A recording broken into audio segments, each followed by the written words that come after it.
ఎక్కడున్నావయ్యా నువ్వు ఎక్కడున్నావు, ఎక్కలేని శిఖరాన ఎక్కడో దూరాన. అయ్యప్ప మేమందరం వచ్చేస్తున్నామయ్యా నీ దర్శనానికి అని చెప్పేసి నవంబర్ 16 నుండి ఇప్పటి వరకు వెళ్తూనే ఉన్నారు, పెద్ద పాదం చేస్తున్నారు.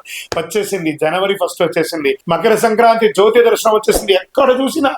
ఎక్కడ చూసినా నీవే అయ్యప్ప అన్నట్టు అద్భుతంగా వేల లక్షల మంది శబరిమలకి వెళ్తూనే ఉన్నారు. అక్కడ మీరు చేయవలసిన పని ఏమంటే మీ ఫోన్ పెట్టుకొని నెగిటివ్ శబరిమల గురించి మాట్లాడడం మానేయండి. అది భూలోక స్వర్గం అండి ఆ శబరిమల, ఆ వైకుంఠ ధామం. అక్కడికి వెళ్ళి ఆ చెప్తుంటేనే చూసారా గూస్ బంప్స్ వస్తుంది. మీకోసం ఎదురు చూస్తున్నాడండి అయ్యప్ప అనుగ్రహం ఇవ్వడానికి.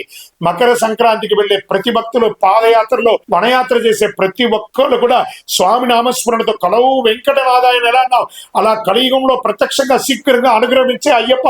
ఓం శ్రీ స్వామియే శరణమయ్యప్ప. పల్లి కట్టు శబరిమలైకి కళ్ళు ముళ్ళ కాలుకు మెత్త అని చెప్పుకుంటూ మీ ఇరుముడిని మోసుకుంటూ ఆ స్వామి వారి నెయ్యిని తీసుకెళ్లి శబరిమలకి వెళ్ళండి. మీకోసం అయ్యప్ప అతి శీఘ్రంగా దర్శనం ఇచ్చి అనుగ్రహం ఇవ్వడానికి మకర సంక్రాంతి రోజు జ్యోతి దర్శనంగా ఆభరణ అలంకారం ఇచ్చి మీకు అనుగ్రహం ఇవ్వడానికి సిద్ధంగా ఉన్నాడు. అక్కడ ఏ సమస్య లేదు. తిరువాంకూరు దేవస్వం బోర్డు వారు కానీ, సెంట్రల్ ఫారెస్ట్ వారు కానీ అన్ని రకాల ఏర్పాట్లు అద్భుతంగా చేశారు. వనయాత్రలో మంచి షవర్స్ ఏర్పాటు చేశారు, బాత్రూమ్ ఏర్పాటు చేశారు, మంచినీటి మెడికేటెడ్ మంచినీటి ఏర్పాటు చేశారు. ఏ లోపం లేదండి. ధైర్యంగా రండి శబరిమలకి, అద్భుతంగా ఉంటారు అందరు కూడాను. కానీ మీరు తీసుకురావాల్సింది మీతో పాటు ఒక వాటర్ బాటిల్, ఒక ప్లేట్, ఒక గ్లాస్, ఒక స్పూన్, ఒక మెడికేటెడ్ చిన్న మెడిసిన్స్ ఏమైనా, కొంచెం చిరు తినుబండారాలు తీసుకొని అందులో ఏది కూడా ప్లాస్టిక్ లేకుండా తీసుకెళ్లి ఆ వనాన్ని రక్షించండి. ఆ వన రక్షకుడిని దర్శించండి, వనాన్ని రక్షించండి, ప్లాస్టిక్ నిషేధించండి. శబరిమలై భూలోక స్వర్గం, ఆయన్ని మించిన వారు ఎవరు లేదు. ఆ స్వామి దగ్గరికి వెళ్ళి దర్శనం చేసుకోండి. అయ్యా దర్శనం స్వామి,